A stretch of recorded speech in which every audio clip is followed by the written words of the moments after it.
말씀을 나누겠습니다. 예수님의 비유 첫 번째 시간입니다. 씨 뿌리는 자의 비유, 마태복음 13장 1절에서 9절까지의 말씀 함께 봉독하시죠. 그날에 예수께서 집에서 나가사 바닷가에 앉으심에 큰 무리가 그에게로 모여들거늘 예수께서 배에 올라가 앉으시고 온 무리는 해변에 섰더니 예수께서 비유로 여러 가지를 저희에게 말씀하여 가라사대 씨를 뿌리는 자가 뿌리러 나가서 뿌릴새 더러는 길가에 떨어짐에 새들이 와서 먹어버렸고 더러는 흙이 얇은 돌판에 떨어짐에 흙이 깊지 아니하므로 곧 싹이 나오나 해가 돋은 후에 타져서 뿌리가 없으므로 말랐고 더러는 가시떨기 위에 떨어짐에 가시가 자라서 기운을 막았고 더러는 좋은 땅에 떨어짐에 혹 100배 혹 60배 혹 30배의 결실을 하였느니라. 귀 있는 자는 들으라 하시니라. 아멘. 오늘부터 우리는 예수님의 비유에 관해서 공부를 할 겁니다. 우리가 지금 수요예배를 통해서 요한복음을 공부하고 있고 또 이러저러한 여타의 설교에서도 사복음서의 내용을 제가 많이 다루었기 때문에 우리가 사복음서에 나오는 예수님의 비유와 기적사건들 그리고 산상수훈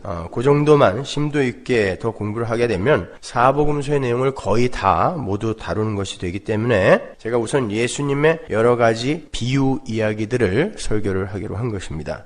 여러분들이 이 예수님의 비유 사건들을 다 배우시고 나면 자연스럽게 아시게 되겠지만 결론부터 말씀드리면 예수님의 모든 비유는 다른 것이 다 그러하듯이 예수 그리스도와 십자가 그리고 하나님 나라에 관한 이야기들인 거예요. 여러분이 이 세상을 살아가는 데에 필요한 교훈 이야기가 아닙니다. 제가 이 예수님의 비유를 강의하기 위해서 비유에 관한 책과 논문만 거의 한 30여 권을 샀어요. 그래서 지금 읽고 있고 많이 읽었는데 그중 어떤 것은 너무나 유아기적 해석을 해놓은 것도 있고 판에 박힌 도덕 강해로 결론을 맺는 것도 있고요. 어떤 것들은 성도들을 회유하거나 협박하는 용도로 해석이 된 것들도 있어요. 그래서 때로는 시간이 너무 아까울 때도 많습니다만 그래도 그러한 잘못된 해석들을 두루두루 섭렵을 해 놓아야 올바른 그림을 잘 그릴 수 있을 것이라는 생각에 제가 인내심을 갖고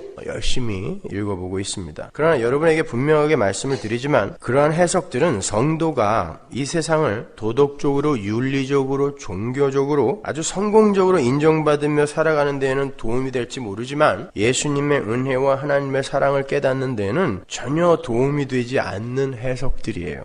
그런데 안타깝게도 거의 대부분의 비유 해석들이 그러한 수준에 머물고 있다는 것을 제가 발견하게 됐어요. 제가 비유 강해를 하는 동안 여러분이 그동안 배워오셨던 그러한 종류의 해석들을 성경으로 반격을 하며 올바른 해석을 전달하려고 노력을 할 테니까 한번 잘 들어보세요.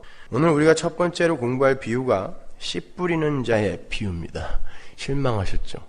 에게 겨우 그거야? 다 아는데. 지금 그런 표정들이신데 신앙생활에 연륜이 좀 쌓이신 분들은 오늘 본문에 기록이 되어 있는 씨 뿌리는 자의 비유에 대한 설교를 너무나 많이 들어보셨을 거예요.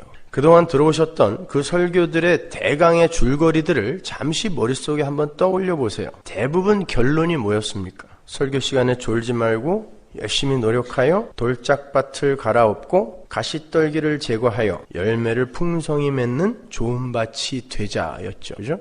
좋은 밭이 되자. 그래야 열매를 맺을 거니까. 그렇다면 이 비유의 제목을 밭의 비유로 바꿔야죠. 오늘도 역시 제가 디스프타치오 방식으로 설교를 풀어가 보도록 할 테니까 제가 질문을 던지면 여러분이 마음속에 얼른 대답을 하시면서 따라오셔야 돼요. 첫 번째 질문입니다. 여러분, 밭이 스스로 돌이나 가시덤불을 제거할 힘이 있습니까? 이 중에 농사를 지어보신 분들이 계실지도 모르겠는데 어느 날 농부가 씨를 뿌리러 밭에 나가보니까 밭에 돌과 가시덤불이 너무 많아서 씨를 뿌려봐야 도저히 열매를 맺을 수 없는 그런 상태였다고 해보자고요. 그때 농부가 돌아서면서 야, 너 이 상태로는 절대 열매 못 맺으니까 내일까지 그 돌들과 가시덤불들을 다 치워놔야 돼. 그러면 내가 내일 와서 다시 씨를 뿌려줄게. 그래야 열매가 맺을 거야. 이렇게 이야기했다면 여러분 배꼽을 잡고 웃으실 거예요. 그죠? 그런데도 강대상에서 목사가 그런 말을 하면 아멘으로 받습니다. 밭들에게 스스로 밭을 갈아엎어서 옥토가 되어라 라고 하는데도 그냥 그저 아멘이에요. 성경은 아담 이후로 이 세상에 태어나는 모든 인간들의 상태를 이렇게 묘사합니다. 로마서 3장 9절 10절 보세요. 기록한 바 의인은 없나니 하나도 없으며 깨닫는 자도 없고 하나님을 찾는 자도 없고 다 치우쳐 한 가지로 무익하게 되고 선을 행하는 자는 없나니 하나도 없도다. 저희 목구멍은 열린 무덤이요 그 혀로는 속임을 베풀며 그 입술에는 독사의 독이 있고 그 입에는 저주와 악독이 가득하고 그 발은 피 흘리는데 빠른지라. 파멸과 고생이 그 길에 있어 평강의 길을 알지 못하였고 저희 눈앞에 하나님을 두려워함이 없느니라 함과 같으니라. 모든 인간의 상태가 이 상태예요. 길가밭 돌짝밭 가시떨기의 상태입니다. 이것이 모든 인간이에요. 절대 열매를 맺을 수 없는 그런 상태. 그런데 그 불가능함과 무력함의 밭에 생명의 씨가 떨어져서 돌과 가시떨기를 부수고 찢어서 그 밭이 옥토가 되는 거예요. 그걸 구원이라고 합니다. 로마서 3장 23절 보세요. 모든 사람이 죄를 범하였으며 하나님의 영광에 이르지 못하더니 이게 열매를 못 맺는 삶이에요. 이게 돌짝밭, 길가밭, 가시떨기의 상태입니다. 그리스도 예수 안에 있는 구속으로 말미암아 하나님의 은혜로 값없이 의롭다 하심을 얻은 자, 값없이 열매 맺는 자가 되었다. 바로 이 얘기를 하고 있는 거예요. 씨 뿌리는 자의 비유는. 그렇게 우리가 아직 하나님의 원수가 되었을 때, 로마서 5장 10절, 원수가 되었을 때에 영원전에 준비된 하늘의 씨가 그 원수의 밭에 심기워져서 30배, 60배, 100배의 열매를 맺는 구원의 현실을 설명해주는 비유가 바로 씨 뿌리는 자의 비유 속에 담긴 메시지인 거예요. 그 씨에 관한 이야기는 여러분이 정말 귀에 못이 박히게 배웠습니다. 그렇죠? 반복하고 반복해서 제가 설명해 드렸어요. 그 씨, 제라, 자손, 후손, 그 이름은 창세기 3장 15절부터 반복하여 아주 질리도록 나와요. 성경에. 그 씨가 혼돈과 공허와 어둠뿐인 길가밭, 돌짝밭, 가시떨기인 여러분 안에 심겨서 여러분이 옥토가 되는 것이지 우리가 스스로 마음밭을 갈아엎어 옥토가 되는 게 아니라 말입니다. 그걸 알메니언주의라고 하는 거예요. 그 갈라디아 3장 16절에 보면 그 씨가 누구다? 자손. 그 씨가 누구다? 예수 그리스도다라고 바울이 명확히 설명해 주잖아요. 그 씨를 이야기하는 거예요. 그게 말씀으로 오셨잖아요. 그래서 말씀이 떨어짐에 이렇게 이야기를 하는 것입니다. 좋은 밭이 되자, 그런 이야기는 성경이 이야기하고자 하는 바와 완전히 반대의 이야기를 하는 거예요.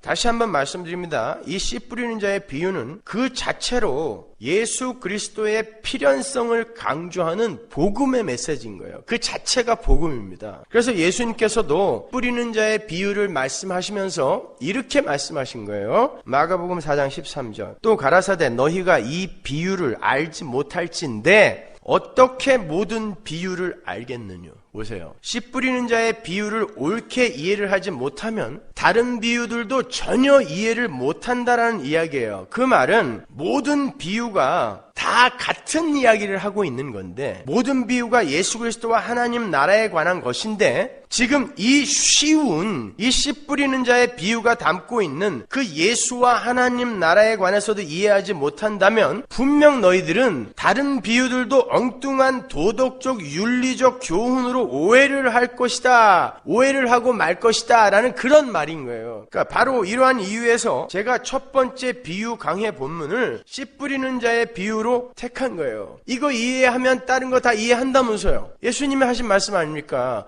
그러니까 여러분이 이걸 꼭 이해를 하고 가셔야 되는 거예요. 자, 너무 서둘러서 제가 결론으로 왔는데요. 지금부터 어떻게 그 씨 뿌리는 자의 비유가 예수 그리스도와 은혜라는 결론으로 연결이 되는지 제가 차근차근 설명해 드리도록 하겠습니다. 오늘 설교를 잘 이해하시면 다음 주 설교부터는 식은 죽 먹게요. 그러니까 정신 똑바로 차리고 한번 들어보세요.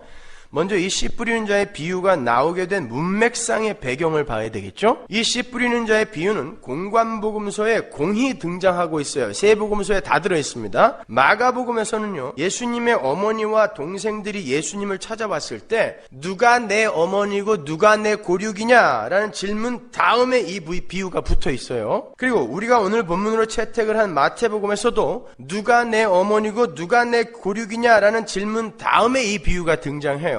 그러니까 이 씨 뿌리는 자의 비유는 누가 예수님의 진짜 가족이냐에 대한 대답으로 제시가 된 비유라는 걸 우리가 추론해 볼 수 있죠. 그리고 또 하나의 중요한 배경은 이 씨 뿌리는 자의 비유가 등장하는 장면에 새 복음서 공히 수많은 큰 무리가 예수님을 찾았다라는 사실이 배경으로 기록이 되어 있다는 거예요. 누가복음 8장 4절 보세요. 각 동네 사람들이 예수께로 나와 큰 무리를 이루니 예수께서 비유로 말씀하시되. 마가복음 4장 1절. 예수께서 다시 바닷가에서 가르치시니 큰 무리가 모여들거늘 예수께서 배에 올라 바다에 떠 앉으시고 온 무리는 바다 곁 육지에 있더라. 마태복음 13장 2절. 큰 무리가 그에게로 모여들거늘 예수께서 배에 올라가 앉으시고 온 무리는 해변에 섰더니. 이렇게 예수님의 기적을 본 큰 무리가 예수님을 쫓겠다고 예수님께 나와서 예수님을 지금 둘러싸고 있어요. 거기에 씨 뿌리는 자의 비유가 떨어지는 거예요. 설교로 떨어지는 거예요. 뭐겠어요? 니들 지금 날 쫓겠다고 지금 날 찾아왔는데 너희들이 정말 다 옥토인 줄 아니? 초를 쳐버리는 것입니다. 거기에 대해. 자, 그 비유의 내용을 예수님이 제자들에게만 설명을 해줬어요. 그리고는 왜 비유로 말씀을 하시느냐는 제자들의 질문에 이사야서의 말씀을 인용하여 대답을 해주세요. 잘 들어보세요. 마태복음 13장 10절. 제자들이 예수께 나와 가로되 어찌하여 저희에게 비유로 말씀하시나이까? 대답하여 가라사대 천국의 비밀을 아는 것이 너희에게는 허락되었으나 저희에게는 아니 되었나니 무릇 있는 자는 받아 넉넉하게 되되 무릇 없는 자는 그 있는 것도 빼앗기리라. 그러므로 내가 저희에게 비유로 말하기는 저희가 보아도 보지 못하며 들어도 듣지 못하며 깨닫지 못함이니라. 이사야의 예언이 저희에게 이루었으니 일러스되 너희가 듣기는 들어도 깨닫지 못할 것이요 보기는 보아도 알지 못하리라. 이 백성들의 마음이 완악하여져서 그 귀는 듣기에 둔하고 눈은 감았으니 이는 눈으로 보고 귀로 듣고 마음으로 깨달아 돌이켜 내게 고침을 받을까 두려워함이라 하였느니라. 여러분이 아시다시피 이 말씀은 이사야서 6장의 내용을 그대로 인용한 거예요. 따라서 그 이사야서 6장의 내용을 잘 이해하고 있지 못하면 이 예수님의 말씀 또한 올바로 이해를 할 수가 없는 거예요. 그럼 이 인용문이 발췌가 된 이사야서 6장으로 가서 이 이야기의 문맥을 살펴봄으로 해서 이 이야기 속에 들어있는 진리를 한번 파헤쳐 보죠. 이사야서 6장 7절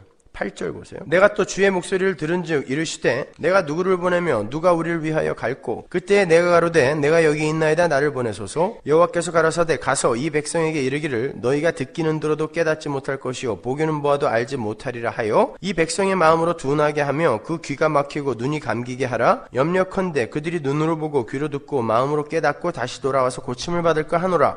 내가 가로되 주여 어느 때까지니까? 대답하시되 성읍들은 황폐하여 거민이 없으며 가옥들에는 사람이 없고 이 토지가 전폐하게 되며 사람들이 여호와께 멀리 옮기워서 이 땅 가운데 패한 곳이 많을 때까지니라. 그 중에 10분의 1이 오히려 남아있을지라도 이것도 삼키운 바 될 것이나 밤나무 상수리나무가 배임을 당하여도 그 그루터기는 남아있는 것 같이 거룩한 씨가 이 땅에 그루터기이니라. 우시야 왕이 죽던 해에 우시야 왕은 굉장히 아주 좋은 평가를 받은 그런 왕입니다. 그 우시야 왕의 사촌이 이사야예요. 그래서 이사야는 왕족이었어요. 대단한 벼슬을 하고 있던 사람인데 하나님한테 붙들리는 바람에 아주 그냥 개고생만 하다 죽은 사람이에요. 그 이사야가 슬픔에 잠겨 있어요. 그런데 그 이사야에게 하나님의 영광이 나타나서 네가 나를 위해 백성들에게로 가라 라고 명령을 해요. 그래 놓고는 백성들에게 가서 그들의 눈과 귀를 가리고 하나님의 비밀을 못 알아듣게 하라라는 엉뚱한 지시를 하세요. 바로 그 임무를 예수님이 맡아가지고 내려오셨다라는 거죠. 그러니까 오늘 비유에서 예수님이 그 말을 끄집어다가 쓰시지 않습니까? 그러니까 이사야도 예수님의 모형이었다는 거예요. 그런데 거기서 그치는 게 아니라 막혔던 백성들의 눈과 귀가 뜨이게 되는 날이 오고요. 황폐해졌던 성읍이 이제 회복이 되는 날이 온다는 희망의 약속이 함께 주어졌는데 13절을 보시면 거룩한 씨가 오실 때에 성읍이 회복이 되고 막혔던 백성들의 눈과 귀가 뚫린다라고 이야기를 해요. 거룩한 씨, 그루터기인 예수, 그 씨가 오실 때에 비로소 눈과 귀가 뚫리고 황폐한 광야가 회복이 된다라는 거예요. 그 거룩한 씨는 당연히 예수 그리스도를 말하는 거죠. 그런데 그 거룩한 씨인 예수가 오늘 그 큰 무리 가운데 오셨단 말입니다. 근데도 왜 그들이 못 알아듣냔 말이에요. 근데도 왜 그들이 딴소리를 하냔 말입니다.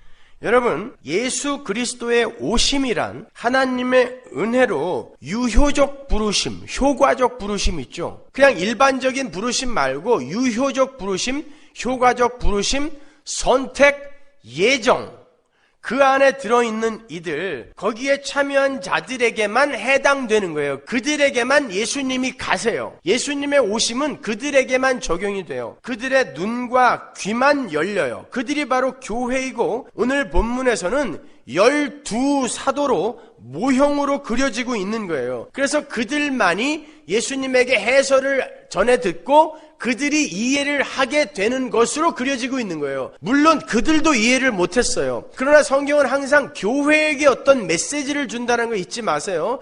이 시점에서 제자들이 알아들었냐 못 알아들었냐, 이거는 무의미한 논쟁인 거예요. 제자들이 언제 예수를 믿게 됐는지 그걸 왜 알고 싶어 하세요, 여러분이? 성경이 교회에게 하고 싶은 말만 알아들으시라 말입니다. 그러니까 예배당에 아무리 큰 무리가 모여있다 할지라도 그게 다 성도가 아니란 말이에요. 유대교의 서슬이 펄었던 그 시대에 예수를 쫓겠다고 큰 무리가 모였어요. 그들은 나름대로 큰 손해를 감수하고 예수께 나온 것입니다. 그런데 예수님은 그들 앞에서 씨 뿌리는 자의 비유를 말씀하심으로 해서 이곳에 모인 대부분은 다 가짜다라고 선언을 해버리시는 것입니다. 오늘날은 뭐가 좀 다른가요? 똑같습니다, 여러분. 예수를 믿는다고 예배당을 가득 메우고 있는 사람 중에 정말 하나님 나라의 비밀을 올바로 깨닫고 진정으로 하나님을 예배하기 위해 앉아있는 사람들 드물어요. 그저 자기의 소원이나 이루고 문제나 해결받기 위해 앉아있는 이들이 대부분이라는 것입니다. 주님은 단호하게 말씀하세요. 그들은 아니다 라고 이야기하는 거예요. 오직 당신이 뚫고 들어가서 눈과 귀를 열어놓은, 말씀을 알아듣는, 복음을 알아듣는 그들만이, 그 당신의 택한 백성들만이 당신의 가족이요 참 성도라는 것을 밝히는 거예요. 그래서 누가 내 어미이고 누가 내 고륙이냐, 그 뒤에다가 이걸 딱 붙여놓는 것입니다. 하나님의 복음을 알아듣는 이들이 우리 가족이라니까요. 그럼에도 불구하고 사람만 많이 모으면 장땡이라는 식, 꽝 잡는 게 매라는 식의 그런 말상으로 좋은 교육 프로그램, 멋진 예배당 지어놓고, 요즘은 뭐 예배당이 전도한다면서요? 그렇게 해서 사람들 많이 모아놓으면 뭐 할 건데요? 맨 가짜들 모아놓고 뭐 할 건데요? 그런 식으로 교회 크게 만드는 거 아닙니다, 여러분. 하나님의 말씀을 알아듣는 이들이 모여야 돼요. 우리 교회도요, 2달 만에 새 가족이 60명이 늘었는데, 여러분 그것이 기쁘십니까? 저는 그렇게 믿고 싶어요. 그분들이 정말 올바른 말씀을 잘 알아듣고 말씀에 갈급하여 오셨다라고 믿고 싶어요. 그렇지만 사람이 많이 온 것으로 여러분이 기뻐하시면 안 됩니다. 그걸 부흥이라고 하지 않아요. 부흥은 눈과 귀가 막혀서 말씀을 못 알아들었던 이들의 눈과 귀가 뚫리는 일을 부흥이라 그래요. 우리 안에 필요 없는 것, 하나님 앞에서 절대 잘라져 나가야 하는 것들이 하나님의 말씀에 의해 박살이 나는 걸 리바이벌, 부흥이라고 한다니까요. 그러니까 창세기에서부터 약속이 된, 아니 영원 전부터 약속이 된 그 거룩한 씨가 은혜로 친궁에 들어오기 전에는 이 세상 어느 누구도 모두 돌짝밭이요 길가밭이요 가시떨기일 수밖에 없다는 거예요. 그게 뭐죠? 열매 못 맺는 흙. 죽은 흙, 지난주에 제가 말씀드린 죽은 흙이라는 거예요. 그들은 아무 때나 똥구덩이나 지옥에 넣어도 아무 할 말 없는 거예요. 죽은 흙이니까. 그걸 열매 맺지 못하는 땅, 밭으로 다시 다른 그림으로 한번 더 설명해 주는 것 뿐이에요. 조금 더 구체적으로 제가 설명을 해드릴게요. 구약 성경에서 가시떨기와 돌짝밭은 항상 하나님의 저주의 상태를 가리키던 것들이었고 광야의 상태를 가리키던 소품이었어요. 창세기 3장 17절로 가보세요. 아담에게 이르시되 내가 내 아내의 말을 듣고 내가 너더러 먹지 말라 한 나무 실과를 먹었은즉 땅은 너로 인하여 저주를 받고 너는 종신토록 수고하여야 그 소산을 먹으리라. 땅이 내게 가시덤불과 엉겅퀴를 낼 것이라. 아담이 타락을 하자 하나님의 저주가 내리는데 그 저주의 산물이 가시덤불과 엉겅퀴예요. 가시떨기입니다, 이것이.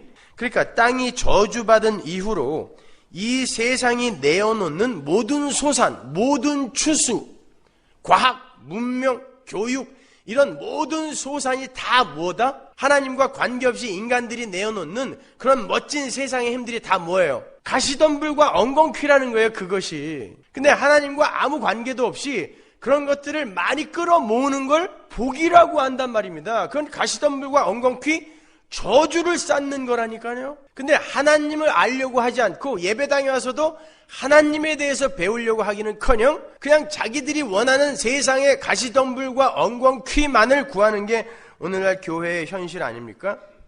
그런데 세상은 마치 거지 동량에 불과한 이 세상 금과 은이 인생의 최고의 목표인 줄 알고 하염없이 그 동량 그릇만 바라보고 있던 사도행전의 그 성전 미문에 앉은 안진뱅이처럼 가시덤불과 엉겅퀴에 불과한 이 세상의 힘을 더 주세요, 더 주세요, 더 주세요 하면서 극성을 부리고 있는 거예요. 날 때부터 안진뱅이 되었던 그 자가 거기에서 동량통을 바라보면서 은과 금 여기다 가득 넣어주세요. 나는 이걸로 행복할 수 있어요. 내가 앉은 곳이 화려한 문, 미문이거든요. 나는 여기서 행복할 수 있어요. 그 모습과 똑같은 거라니까요. 그때 베드로가 뭐라 그래요?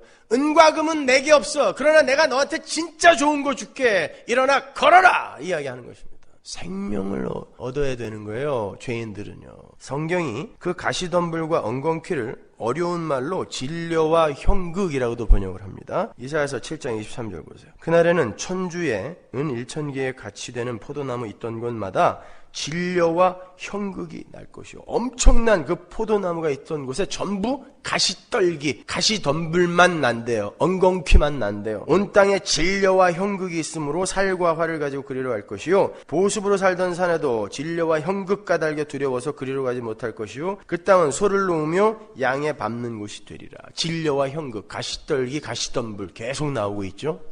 가시떨기와 황량한 돌로 가득 찬 바로 이 상태가 저주받은 인간의 땅의 모습이라는 거예요. 한 군데 더 보죠. 예레미야 4장 3절. 나 여호와가 유다와 예루살렘 사람에게 이같이 이르노라. 너희 묵은 땅을 갈고, 이게 죽은 땅이에요. 가시덤불 속에 파종하지 말아라. 가시덤불인 너희들, 그게 묵은 땅인데 거기다 그냥 씨 뿌리면 안 돼 이야기하는 거예요. 유다인과 예루살렘 거민들아, 너희는 스스로 할례를 행하여 너희 마음 가죽을 베고 나 여호와께 속하라. 그렇지 아니하면 너희 행악을 인하여 나의 분노가 불같이 발하여 사르리니 그것을 끌 자가 없으리라. 하나님 백성의 모형으로 등장한 이스라엘, 예루살렘 거민이 모두 가시덤불이라는 거예요. 저주받은 인간의 모습입니다. 그 상태예요. 거기에는 그 어떤 씨를 파종해도 절대 열매가 맺혀질 수 없다는 거예요. 그럼 돌짝밭은 어디 나올까요? 이사야서로 가보세요. 8장 14절. 그가 거룩한 피할 곳이 되시리라. 그러나 이스라엘의 두 집에는 거치는 돌, 걸리는 반석이 되실 것이며 예루살렘 거민에게는 함정 올무가 되시리니. 돌이 이스라엘에게 주어졌는데 그 돌이 오히려 함정 올무 거치는 돌이 되어서 열매를 못 맺게 하고 있다는 거예요. 조금 이상하시죠? 그런 질문을 갖고 따라오시란 말이에요. 돌은 다름 아닌 예수예요. 그런데 그 예수가 돌짝밭의 돌이란 말인가? 그렇습니다. 15절 보세요. 많은 사람들이 그로 인하여 거칠 것이며 넘어질 것이며 부러질 것이며 걸릴 것이며 잡힐 것이니라. 이 돌에 의해서 거치고 넘어진다라는 말이 나중에 보면 로마서에 똑같이 나오죠. 그 거치는 돌이 누구였어요? 예수님이었잖아요. 여기에 보면 이스라엘이 열매를 맺지 못하게 하는 돌이 예수님이라 그래요. 재밌죠? 죄인들이 유일하게 피할 수 있는 유일한 피할 곳, 도피성이신 예수가 어떤 이들에게는 거치는 돌, 걸리는 반석이 되며 함정과 올무가 된다라 그래요.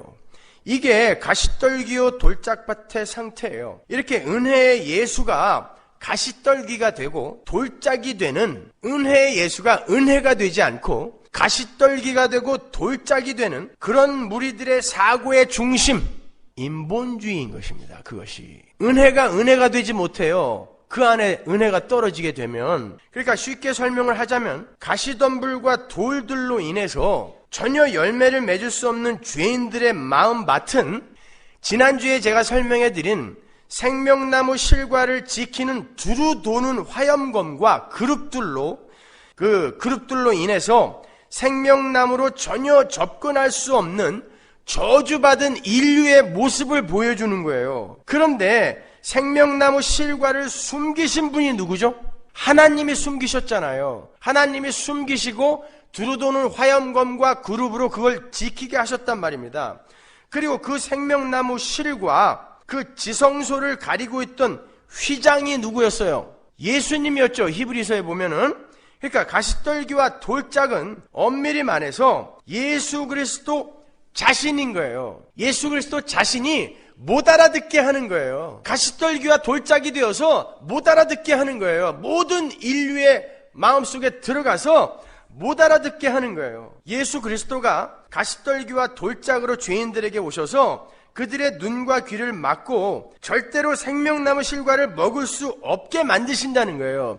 창세기의 이야기와 이사야서 6장의 이야기와 이 씨 뿌리는 자의 비유는 이렇게 일관성 있게 뚫려 있는 것입니다. 하나님 나라와 영생은 인간의 힘으로는 절대 도달과 획득이 불가능한 위대한 것임을 가르치기 위해서 그러는 거예요. 보세요. 이사야서 6장에서 하나님이 이사야를 보내면서 너 가서 눈과 귀를 다 막아버려 그랬단 말입니다. 근데 예수님이 이 땅에 오셔서 지금 그 말을 그대로 인용하고 계시잖아요. 그러면서 씨 뿌리는 자의 비유를 말씀하신단 말이에요. 그러니까 가시떨기와 길가, 돌짝이 누구다? 예수란 말입니다. 그분이 생명의 말씀을 가리고 있는 휘장이란 말이에요. 휘장. 그 휘장이 너희들의 노력으로 찢어졌냐 아니면 하나님의 은혜로 찢어졌냐, 교회들아 그걸 배우라 라는 것입니다. 그들이 예수님의 가족이라는 거예요. 그들이 고륙이라는 것입니다.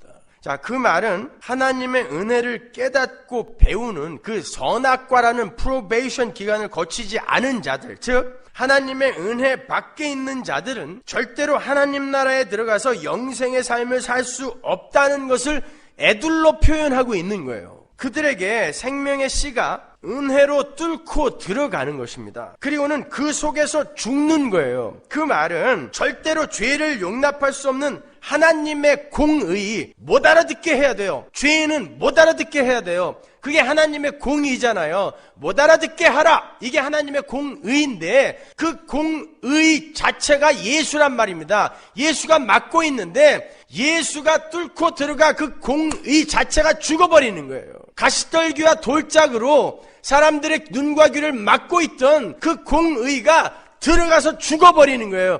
그걸 십자가라고 하는 것입니다. 그래서 비로소 그때 옥토가 되는 거예요. 좋은 밭이 되는 것입니다. 그것을 한 알의 밀알이 땅에 떨어져 죽어야 열매를 맺는다라는 그림으로 또 한 번 설명해 주는 거예요.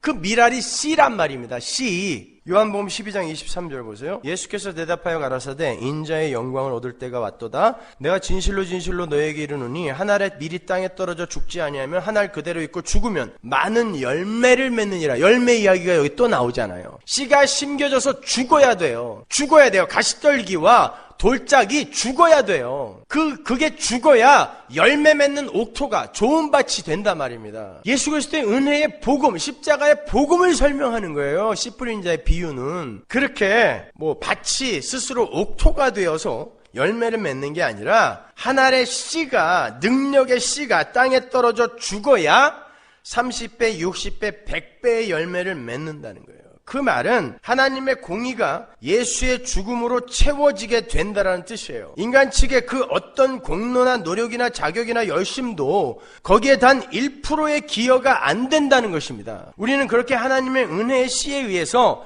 열매 맺는 하나님 백성들이 되는 거지, 우리 스스로 우리의 가시덤불과 돌짝들을 제거해서 하나님 나라 백성들이 되는 게 아니라는 것을 보여주는 거예요. 그들이 바로 하나님 나라 가족이며 골육이라는 거예요. 아무리 큰 무리가 모여있다 해도 난 절대 너희들에게 내 몸 의지하지 않을 거야. 예수님이 반복하여 말씀하시죠. 그래, 아무리 많이 모여있다고 하더라도 난 너희 칭찬 안 해. 왜? 너희들은 예수를 보고 온 게 아니라, 진리를 보고 온 게 아니라 떡 달라고 온 거니까 너희들은 내 가족 아니야 말씀하시는 거예요.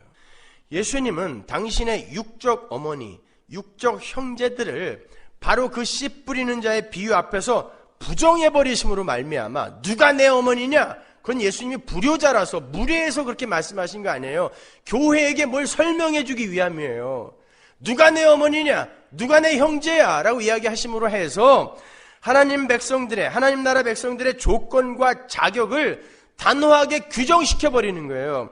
그 혈통이 품고 있는 업적이나 인간 측에서의 업적이나 열심이나 노력이나 재산이나 지위나 훌륭한 인품, 도덕적 성취, 학식이나 깨달음 그 어떤 것도 하나님 나라 백성됨의 손톱만큼도 기여를 할 수 없다라는 걸 그 작은 에피소드를 통해 먼저 보여주는 거예요. 그게 예수인 나, 하나님인 나의 육적 어머니 형제라도 그건 아무짝에도 쓸모없는 것이다 라고 이야기하는 거예요. 그게 쓸모없는데 무엇가 하나님 앞에 우리의 조건과 자격으로 드려질 수 있겠습니까? 없단 말입니다. 따라서 여러분은 착하게 살아서 업적 많이 쌓아서 천국 가는 거 아니에요. 그거는 정말 자식 잘 되기를 사람답게 키우기 위해 학교 보냈더니 우리 엄마 아버지 도와준다고 학교 안 가고 나가서 껌 팔아온 놈이랑 똑같은 거예요.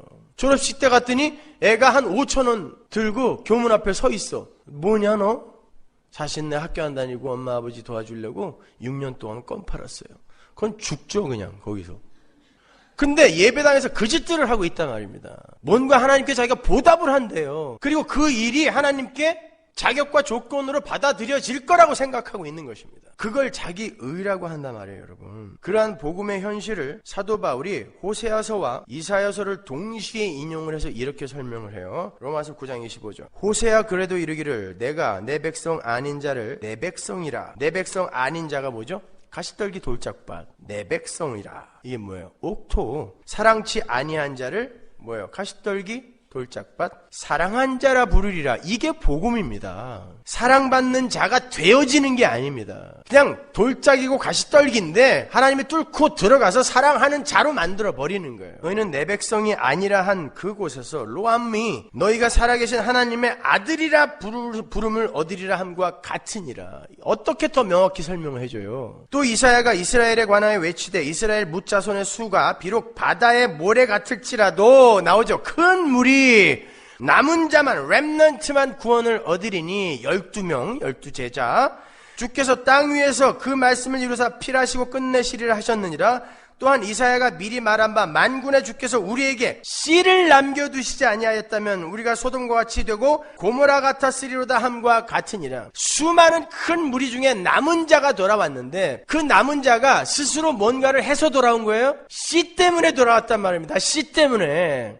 돌짝밭, 길가밭, 가시떨기가 씨가 심겨지니까 옥토가 되어 남은 자, 렘넌트들이 되더라는 거예요. 그걸 복음이라고 하는 것입니다. 예수를 쫓겠다고 수많은 자들이 모였어요. 그런데 그중 남은 자들에게만 복음의 비밀이 전해져요. 그 남은 자들의 모형으로 12제자가 등장하는 거예요. 나머지는 전부 그냥 길가밭, 돌짝밭이요 가시떨기라는 거예요. 그런데 남은 자들은 자신들의 노력이나 열심, 자격, 조건을 근거로 남겨진 게 아니라 하나님에 의해 남겨진 거란 말입니다. 그들은 원래 내 백성이 아닌 자, 사랑치 아니한 자, 즉 죽은 흙에 불과한 자들이었는데 죽은 땅에 불과한 자들이었는데 하나님이 남기시니까 거룩한 씨에 의해서 옥토가 되어 내 백성, 내가 사랑하는 자로 남겨지는 거예요. 정리가 되세요?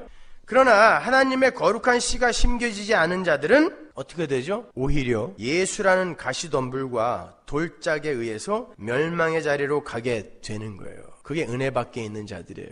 화염검과 그룹으로 그냥 갇혀 있어요. 그들에게는 못 알아먹어요. 못 알아먹어요. 선악과를 드시고 하나님처럼 되시어서 선악을 스스로 판단하고 이 세상의 유토피아를 상징하는 에녹성과 바벨탑 건설의 열성들인 이 세상의 건축자들은 진짜 모퉁이 돌이신 예수를 자꾸 내다 버리게 된단 말입니다. 그게 건축자들의 버린 돌이 모퉁이 돌이 된다라는 그런 뜻이에요. 예수가 들어오셔야 예수가 막아놓은 화염검과 그룹, 즉 가시떨기와 돌짝이 제거가 돼요. 그런데 자꾸 그 예수를 내다버리고 올무와 거치는 돌에 여전히 눌려 있는 거예요. 예수가 들어와야 휘장이 찢기고 예수가 들어와야 얼굴에 가려진 수건이 거치는데 예수를 거부해요. 왜? 자존심 상한다는 거예요. 나도 선악과 먹고 하나님처럼 되어 있는데 왜 내가 아무런 무력한 자로 인정이 돼야 되고 폭로돼야 되며 왜 내가 은혜만을 바라야 돼? 그게 인본주의의 망령이란 말입니다. 그들이 바리새인이었어요. 왜 내가 예수만 믿어야 돼? 나도 제사 잘 지내고 있고 율법 잘 지키고 있고 착한 일 열심히 하고 있는데 왜 내가 예수만 믿어야 돼? 이게 가시떨기입니다. 이게 돌짝밭이에요. 이게 길가밭인 거예요. 로마서 9장 30절 보세요. 그런즉 우리가 무슨 말 하리요? 의를 좇지 아니한 이방인들이 의를 얻었으니 곧 믿음에서 난 의요. 의의 법을 쫓아간 이스라엘은 법에 이르지 못하였으니 어찌 그러하뇨? 이는 저희가 믿음에 의지하지 않고 행위에 의지함이라 부딪힐 돌에 부딪혔느니라. 돌짝밭에 돌이 여기 나오잖아요. 기록된 바 보라 내가 부딪히는 돌과 거치는 반석을 시온에 두노니 맞죠? 저를 믿는 자는 부끄러움을 당치 아니하리라. 그런데 갖다 내다 버리는 놈들은 그 돌 때문에 죽어요. 싹이 튀질 않아요. 여전히 자기 자신을 의뢰하고 의지하고 있는 자, 자기 부인의 길을 가지 않는 자는 아무리 열심히 예수를 믿는다고 해도 절대 열매 안 맺습니다. 못 맺습니다. 그냥 자기라는 우상을 더 살찌우고 있을 뿐이에요. 뭘로? 종교로. 종교마저도. 그건 신앙이라고 하지 않습니다. 그래서 교회에서는 잘난치 않은 인간들이 점점 줄어들어야 되는 거예요. 나를 본받으라 라는 인간들이 점점 사라져야 되는 거예요. 뭘 본받아요? 돌짝밭에서 같이 죽자는 거예요? 아닙니다, 여러분. 성도는 십자가 지고 티끌로 돌아가는 거예요. 자기 부인의 삶을 사는 것입니다. 은혜로 모든 걸 해결해 주겠다고 오신 예수를 십자가에 못 박아 죽여버린 세상이 예수에 의해서 죄인으로 정죄되고 심판에 이른 것처럼 예수님만을 의지하지 않는 모든 존재들은 다 열매 하나 없는 저주의 무화과 나무가 되어서 결국에는 말라 죽게 되는 거예요. 여러 가지 에피소드들이 이제 하나로 딱 연결이 되죠. 그죠? 무화과 나무의 이야기까지. 왜 거기서 열매 이야기가 나왔는지. 우리가 우리의 인생 전체를 하나님께 맡기고 그분의 은혜에 맡기는 건 힘의 원리가 지배하는 세상의 시각으로 볼 때 정말 유약하고 미련하기 그지없는 모습일 수밖에 없어요. 그러나 그게 바로 하나님의 진정한 능력을 경험하는 진짜 지혜로운 삶이라는 걸 하나님은 당신의 교회에게 알려주고 싶으신 거예요. 고린도전서로 가보세요. 1장 18절. 십자가의 도가 멸망하는 자들에게는 미련한 것이요 구원을 얻는 우리에게는 하나님의 능력이라. 십자가의 도가 뭐예요? 약한 자가 돼서 죽는 거예요. 근데 사람들은 그걸 미련하다고 본다니까요. 안 된다는 거예요. 그런 방법으로는 문제 해결 안 된다는 것입니다. 미련한 거, 미련한 자. 그러나 우리에게는 하나님의 능력인 거예요. 우리는 십자가에 못 박힌 그리스도를 전하니 유대인에게는 거리끼는 것이요 이방인에게는 미련한 것이로되 오직 부르심을 입은 자들에게는 유대인이나 헬라인이나 그리스도는 하나님의 능력이요 하나님의 지혜니라. 여러분이 부인되고 자꾸 약자로 폭로되는 게 여러분이 유약해지고 미련해지는 게 아닙니다. 거기에서 하나님의 능력이 나타나는 거예요. 그래서 약할 때 강함이라고 이야기하는 거예요. 여러분은 여러분의 인격을 개발하고 고양하여 훌륭한 도덕적인 존재가 되어 하나님 나라 가는 거 아니란 말입니다. 그거는 부산물일 뿐이에요. 그게 여러분의 목적이 되어서는 안 된단 말입니다. 그렇게 예수를 알지 못하고 여전히 가시덤불과 돌짝밭과 길가밭의 상태에 있는 이들이 이 세상에서 어떻게 살게 되는지, 어떻게 나타나게 되는지를 보여주는 게 바로 이 비유 딱 뒤에 붙어있는 예수님의 비유 설명에 다 나와 있어요. 볼까요? 마태복음 13장 18절. 그런즉 씨 뿌리는 비유를 들으라. 아무나 천국 말씀을 듣고 깨닫지 못할 때는 악한 자가 와서 그 마음에 뿌리운 것을 빼앗나니 이는 곧 길가에 뿌리운 자요 돌밭에 뿌리었다는 것은 말씀을 듣고 즉시 기쁨으로 받되 그 속에 뿌리가 없어 잠시 견디다가 말씀을 인하여 환난이나 핍박이 일어나는 때에는 곧 넘어지는 자요 가시떨기에 뿌리었다는 것은 말씀을 들으나 세상의 염려와 죄리의 유혹에 말씀이 막혀 결실치 못하는 자요 좋은 땅에 뿌렸다는 것은 말씀을 듣고 깨닫는 자니 결실하여 혹 100배, 혹 60배, 혹 30배가 되니라 하시더라.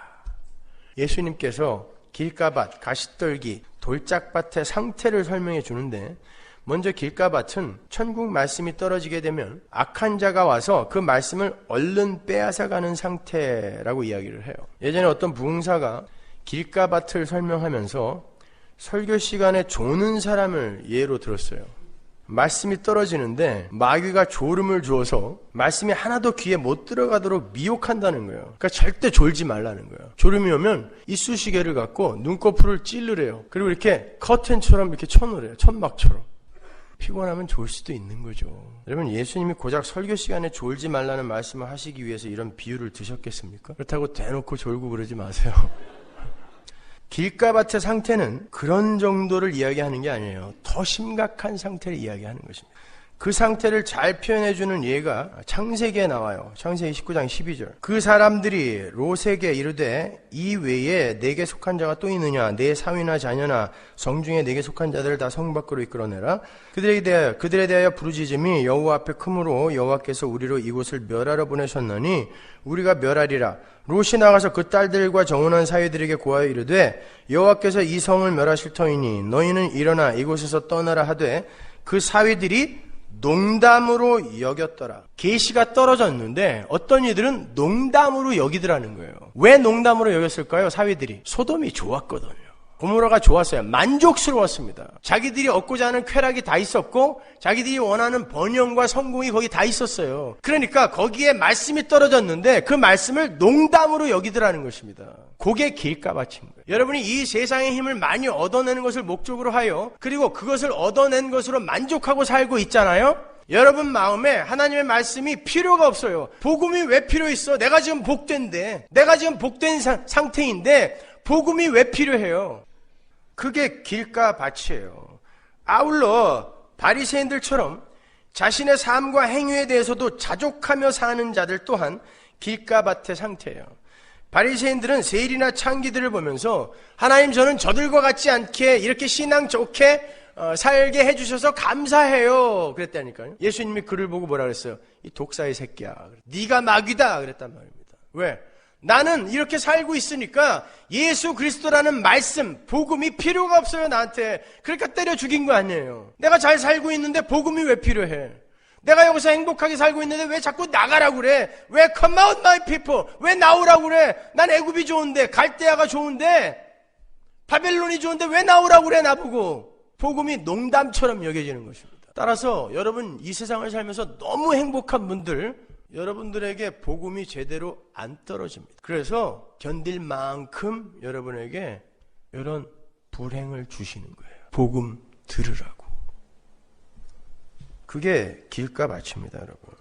두 번째로 돌짝밭. 돌짝밭은 말씀을 기쁨으로 받기는 하는데 환난과 핍박이 닥치면 곧 넘어지는 자들의 상태를 말하는 것이다 그래요. 그런 그림은 출애굽기에서 찾아볼 수 있죠. 출애굽기 14장 10절 보세요. 바로가 가까울 때 이스라엘 자손이 눈을 들어 본즉 애굽 사람들이 자기 뒤에 미친지라 이스라엘 자손이 심히 두려워하여 여호와께 부르짖고 그들이 또 모세에게 이르되 애굽에 매장지가 없으므로 당신이 우리를 이끌어내어 이 광야에서 죽게 하느뇨? 어찌하여 당신이 우리를 애굽에서 이끌어내어 이같이 우리에게 하느뇨? 우리가 애굽에서 당신에게 구한 말이 이것이 아니뇨? 이르기를 우리를 버려두라. 우리가 애굽 사람을 섬길 것이라 하지 아니하더뇨? 애굽 사람을 섬기는 것이 광야에서 죽는 것보다 낫겠노라. 차라리 애굽으로 돌려보내줘 그러고 있는 거예요. 환난과 핍박이 오니까 하나님의 말씀이 떨어지고 있는데도 차라리 애굽으로 돌려보내줘. 환난과 핍박이 오니까 금방 하나님을 배신하고 그분께 등을 돌려요. 여전히 하나님보다 현실을 더 소중하게 여기는 자들이죠. 그죠? 그게 돌짝밭입니다. 세 번째로 가시떨기는 세상의 염려와 재리 유혹을 못 이기고 열매를 맺지 못하는 죄인들의 상태를 이야기해요. 한마디로 하나님을 믿기는 믿는데 하나님의 목적이 아니라 하나님으로부터 무언가를 얻어내기 위해서 하나님을 믿는 그런 이들의 상태. 역사학자들에 의하면 바벨론 포로 이전까지는 이스라엘의 성전에 성막에 제단이 2개 있었대요. 실제로 발굴을 해보니까 하나님을 그렇게 열심히 섬긴다고 하는 인간들이 제단을 2개를 두고 섬겼더라는 것입니다. 하나는 하나님께 드리는 제단, 하나는 하나님이 안 주는 것을 얻어내는 바알에게, 아세라에게 분양하던 제단 2개가 있었어요. 그래서 예수님이 재물과 만몬과, 그 바알이잖아, 아세라잖아요. 만몬과 하나님을 어떻게 동시에 섬기니 도둑놈들아 말씀하신 거예요. 그러니까 하나님이 바벨론 포로 70년 확 보내버렸어요. 그때 이후로 그 나머지 제단이 없어졌습니다. 그건 안 된다는 거예요. 그게 바로 하나님을 버린 거예요. 하나님도 섬기고 세상의 힘도 섬기고 그게 버린 거란 말입니다. 그건 하나님 예수 믿는 거 아니에요, 여러분. 역시 영원한 하나님 나라보다는 이 세상 것에 집착하고 있는 인간 군상들의 모습이죠. 이 세 가지 밭이 전부 뭐예요? 하나님처럼 되겠다고 선악과 따먹은 아담인 것입니다, 이것이. 그리고 그 상태로는 절대 천국 못 들어간다가 생명나무를 화염검과 그룹으로 감추어둔 상태예요. 그 상태는 멸망이라는 것입니다. 근데 내가 너희에게 뚫고 들어와서 너희 눈과 귀를 열었다, 이 말씀 하시는 거예요. 교회들아, 내가 너희들의 눈과 귀를 열었어. 너희들도 그렇게 멸망돼야 돼. 죽은 흙이니까, 열매 못 맺는 죽은 흙이니까. 그러나 내가 은혜로, 오직 은혜로 너희들의 힘 하나도 도움받지 않고 오직 은혜로 너희들에게 뚫고 들어와 너희들에게 새 생명을 주었어. 근데 너희들 공로 아직도 자랑할 거야? 묻는 거예요. 하나님 나라 가서는. 그래서 우리는 이 사실을 다 깨닫고 그냥 하나님 말씀에 죽으라면 죽는 예수 그리스도의 십자가의 순종의 삶을 살게 되는 거예요. 그래야 그 나라에 모반과 반역이 없을 거 아닙니까? 그거 배우고 가시면 되는 거예요. 하나님 나라 가면 그냥 영원히 할 그 착한 일, 그거 몇 개 여기서 더하고 오라고 여러분 인생에 보낸 거 아니란 말입니다. 그런데 중요한 건 그 위에 세 가지 밭의 모습이 우리 속에 그대로 다 들어있다는 게 문제예요. 아닙니까? 그 세 가지 밭의 모습이 우리 속에 너무나 풍성이 넘치고 있지 않아요? 솔직해지잔 말이에요, 우리끼리니까. 여러분은 때때로 여러분이 너무 행복해지면 하나님의 그 복음이 저만치 물러가는 그런 경험을 합니다. 야, 지금도 좋은데 무슨 복음이 무슨 필요야. 길가밭이잖아요.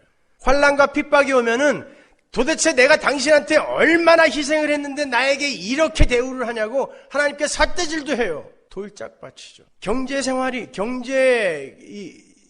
환경이 좋을 때는 예수님을 잘 믿는 것 같았는데 쫄딱 망했어요. 그랬더니 온몸에 힘이 쭉 빠지고 예수 믿을 힘이 안 나, 기운이 안 나. 왜? 예수 믿고 원하는 게 다른 게 있었는데 그걸 안 줬어요. 떠나요. 이런 모습이 우리 안에 없냐고요? 있습니다. 들키지 않았을 뿐이에요. 여러분이 연극을 열심히 잘하고 있을 뿐이지 우리 마음속에는 전부 그 마음이 들어있어요. 그러면 우리가 뭐가 옥토예요, 이게? 옥토 아니잖아요, 지금. 우리는 길가밭이고 돌짝밭이고 가시떨기예요, 지금요. 이 세상에 무슨 좋은 밭이 있어요.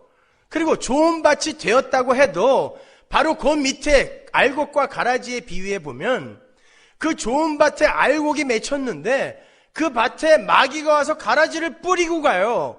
그런데 하나님이 놔둬라 그래요. 그러면 가라지가 함께 자라는 밭이 좋은 밭입니까? 아니잖아요. 그럼 이 세상에 좋은 밭은 있다 없다? 없습니다. 단 하나도 없어요. 예수를 믿는 사람도 완전한 좋은 밭일 수는 없습니다. 왜 하나님은 우리 성도를 좋은 밭이다라고 말씀하시고는 여전히 길가와 가시떨기와 돌짝밭의 모습을 그냥 놔두고 지켜보시는 걸까요? 너희들의 실체를 올바로 직시하라는 거예요. 그리고 너희들 안에 심겨진 그 생명의 위대함을 보라는 거예요. 그래서 우리 안에서 자꾸 우리의 길가됨과 돌짝밭됨과 가시떨기됨을 폭로시키는 거예요. 너희들은 죽은 흙이야. 근데 너희 안에 그 새 생명이 너희를 살려내는 거야. 생각해 보세요. 밭에 생명이 있어요? 씨의 생명이 있어요? 밭에 생명이 있어요? 누가 밭 그랬어 지금? 씨의 생명이 있죠. 밭에 무슨 생명이 있어요? 에? 처음부터 다시 해야 되겠네요. 생명은 밭에 심겨지는 씨에 있는 거죠. 우리는 우리의 밭을 갈아서 옥토로 만드는 걸 신앙생활의 목적으로 삼는 게 아니에요. 이 돌짝밭 같고 길가밭 같고 가시떨기 같은 내 속에 새 생명의 씨가 오직 은혜로 심겨졌다는 것을 깨달아서 여전히 길가밭이요 가시떨기밭이요 돌짝밭인 자신의 모습을 폭로당함에도 거기에 절망하거나 낙담하지 않고 그 새 생명의 씨의 능력을 의지해야 되는 거예요. 그럼에도 불구하고 내 안에는 새 생명이 있고 반드시 내 안에서는 열매가 맺히고야 말 거라는 믿음으로 은혜의 십자가를 꼭 붙드는 걸 옥토라고 하는 거예요. 그게 여러분이 이 세상에서 맺는 열매예요. 그게 자기 부인의 열매, 십자가 지는 삶의 열매인 것입니다. 그들이 이제 마지막 날에 반드시 옥토로 완성이 되어서 30배, 60배, 100배의 열매를 맺는 자들이 되는 거예요. 누구에 의해서? 예수에 의해서. 근데 이 세상 속에서는 내 안에 들어있는 게 너무 많기 때문에 이걸 자꾸 하나하나 비워가고 폭로당함으로 말미암아 내가 싹 비워지고 예수로 가득 차게 될 때 거기서 진짜 예수의 열매, 갈라디아서 5장 22절 성령의 열매, 소유격이 아니라 주격이라 그랬죠. 성령이 맺으시는 열매가 나타나는 거란 말입니다. 그래서 복음이에요. 여러분에게 열심히 밭 갈아엎어서 옥토대라고 하면 그게 무슨 복음입니까? 중노동이지. 돼요? 안 되는 걸 어떻게 하려고 그래요? 얼마나 갈아엎으려고 애써봤습니까? 이번 주부터는 절대 우리 남편한테 바가지 긁지 말아야지. 그날 저녁에 반 죽이잖아요. 옥토 안 돼요. 여러분 안에 있는 예수가 여러분을 옥토로 만드시는 것입니다. 우리를 예수 안에 넣어서 이 세상의 풍랑 위를 걷는 자로 만들어 주셨으면서도 이 세상의 풍랑 속에 그대로 놔두시면서 너희들은 풍랑을 딛고 일어선 방주 안에 들어있는 성도야, 이걸 경험하게 해주시는 것처럼 옥토로 이미 만들어 놓고 길가밭, 돌짝밭, 가시떨기의 삶을 경험하게 해주시는 거예요. 그럼에도 너희 안에 들어있는 새 생명이 너희들을 완벽하게 완성해내고 말 거야. 이걸 우리에게 가르쳐 주시는 것입니다. 따라서 세상은 가시떨기와 돌짝으로 인해서 멸망에 처하게 되지만 우리 성도는 우리 안에서 폭로되는 가시떨기와 돌짝의 모습을 통하여 한 발짝도 예수님의 은혜 뒤로 숨게 되는 거예요. 그게 남은 자고 자기가 부인되어져 가는 그런 그 성도의 삶이며 그게 바로 30배, 60배, 100배의 열매를 맺는 삶인 거예요. 여러분, 우리는 우리 스스로 그렇게 옥토가 될 수 없어요. 여러분 안에 있는 예수를 붙드세요. 은혜 속으로 자꾸 숨으시란 말이에요. 그렇게 하나님께서 구원받은 옥토들에게 길가밭의 상태와 돌짝밭의 상태와 가시떨기의 상태를 계속 경험하게 해주시는 이유가 씨 뿌리는 자의 비유 바로 밑에 붙어있는 알곡과 가라지의 비유의 메시지로 들어있는 거예요. 그래서 그 비유가 같이 붙어있는 것입니다. 마태복음 13장 29절을 보면 하나님께서 가라지들을 그냥 놔두라고 하시는 장면이 나오는데 거기 중요한 단어가 나오니까 한번 보고 가죠. 주인이 가로되 가만두어라. 가라지를 뽑다가 곡식까지 뽑을까 염려하노라. 가만두어라. 이 실레고라는 단어가 허락하다, 용납하다, 용서하다라는 뜻이 포함된 단어예요. 가라지는 가만두어라. 허락해라, 용서해라, 용납해라. 뭐를? 가라지를. 왜? 너희들이 나중에 알곡으로 추수가 되기 위해선 그 가라지가 뽑히면 안 된대요. 그러니까 성도들 알곡의 인생 속에서 가라지가 꼭 있어야 돼요, 없어야 돼요? 가라지가 뽑히면 같이 뽑혀 죽는다니까 있어야 된다는 거죠. 왜 그 가라지를 심어놔요? 우리의 인생에, 이 세상에 왜 하나님이 가라지를, 죽은 흙들을 왜 허락하십니까? 우리의 거룩, 성도의 성숙을 위해서. 가라지들은 뭐 하는 데 쓰이는 거예요? 신뢰고 용납하고 용서하고 허락하고 받아들여주는 나의 거룩의 훈련의 도구로 쓰여지는 거예요. 마찬가지입니다. 내 마음속에 있는 길가밭, 돌짝밭, 가시떨기의 그 상태 또한 나의 그 은혜 속에서 온전히 완성될 성도인 나의 그 완성에 필요한 것이라 놔두는 거예요. 그러나 내 안에 들어있는 그 생명의 씨는 반드시 너희들을 알곡으로 추수해내고야 만다. 이게 씨 뿌리는 자의 비유입니다. 이게 알곡과 가라지의 비유인 거예요, 여러분. 그래서 하나님이 새 언약에서 내가 너희들에게 새 마음을 준다 이야기하는, 새 마음 준다. 마음 밭을 새 마음으로 바꿔준다는 거예요. 근데 그 온전한 새 마음이 되기 위해선 여러분의 그 전 마음이 어떤 마음이었는지를 이 땅에서 처절하게 경험하고 가셔야 돼요.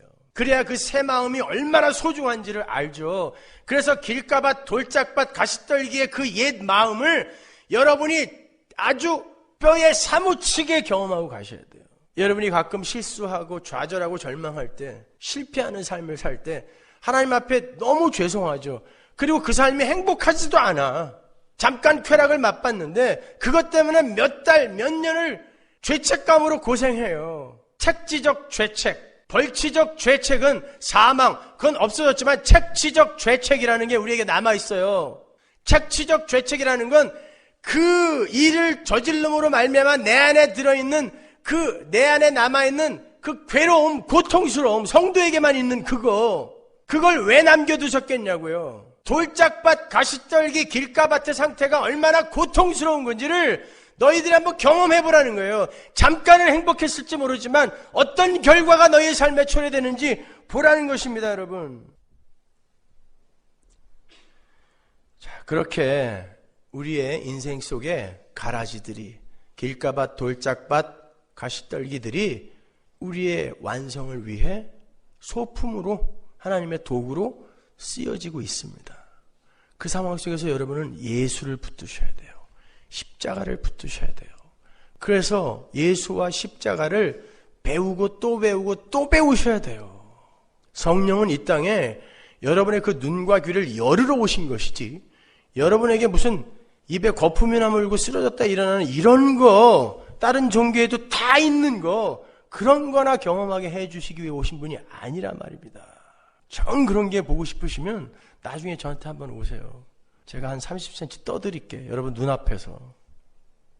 공중부양이라는 거 아세요? 여러분 그거는 제가 절에서 배운 거예요. 그러면 그런 기적 원하시면 거기 가세요. 그게 여러분의 신앙에 무슨 도움이 됩니까? 여러분 눈앞에서 태평양 바다가 갈라져도 하나님의 선택에서 제외된 여러분이 제외되어 있다면 여러분은 그 즉시 뒤돌아서서 하나님께 나 애굽으로 다시 보내줘 라고 할 사람들이란 말입니다. 그런 건 우리의 신앙에 전혀 도움이 되지 않아요. 하나님의 은혜의 말씀을 깨달으세요. 십자가의 말씀 안으로 들어가시란 말입니다. 따라서 여러분의 인생에 떨어지는 모든 가라지, 인생 채찍, 사람 막대기, 여러 가지 이해하기 힘든 사건, 상황 다 뭐예요? 합력되어 선을 이루는 하나님의 도구들일 뿐입니다. 생명이 있는 씨앗은 비바람과 타는 듯한 뙤약볕을 맞으면 열매를 맺어요. 죽어있는 씨는 비바람이 불고 뙤약볕이 내리쬐면 타죽던가 쓸려 내려갑니다. 하지만 여러분은 생명 있는 씨잖아요. 생명의 씨가 들어가 있는 좋은 밭이잖아요. 거기에 비바람이 좀 몰아치고 타는 듯한 뙤약볕이 내려찐다고 해서 왜 나에게 이런 걸 허락하냐고 여러분이 하나님 향해 삿대질할 수 있습니까? 열매 맺으려고 하나님이 그러는 건데 잘 견디세요. 그러니까 이기란 말입니다. 그래서 예수님이 우리 성도들에게 한 알의 밀알이 땅에 떨어져 죽어야 많은 열매를 맺는다라고 이야기한 거예요. 왜? 여러분이 그러한 것들을 다 경험하고 나를 부인해 가는 삶이 내 옛사람이 죽는 삶이잖아요. 그 죽는 삶, 씨가 돼서 내가 죽는 삶을 살 때 내 안에서 열매가 맺히는 거룩의 완성이 되는 거예요. 참 많이 했네요. 오늘 여러 가지. 다 연결이 되세요, 여러분? 성경은 그렇게 재미난 거예요. 무슨 사회 개혁을 하고 좋은 일 하면서 착한 일 하면서 잘 살자? 누굴 위해서? 자기 가치 향상을 위해서. 그게 죄라 말입니다. 아니요. 그런 건 자기가 부인되어지면 당연히 하나님 사랑과 이웃 사랑으로 격발되게 되어 있어요.